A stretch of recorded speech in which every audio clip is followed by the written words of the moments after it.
it's Jake with Grizzly Tactical. So I'm just sharing with you guys today how I mounted my Smith & Wesson M&P Shield 9mm in my 2006 GMC Sierra, and it kind of took me a while to think about it and how to do it, because I've wanted to mount my gun in there somehow, but there was really no good options that I found until I thought of this. So I really try to stay away from the magnets.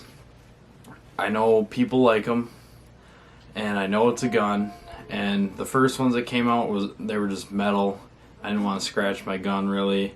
They came out with rubberized ones, but still the safety concern of it just being held on there by a magnet kind of steered me away from that idea, because there's still the potential of you or someone else getting in your truck and then hitting it with your leg or arm or whatever, and it falling down and potentially going off.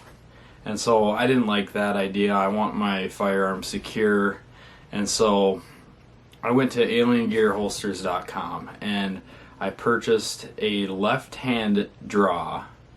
So I'm a right-hand draw, so I purchased the left-hand draw outside the waistband holster. So why I did that was, you'll see kind of how it mounts in my truck, but I want it to mount on the right side. And so what I did is I essentially bolted it to the side in my interior, and here's some clips of that.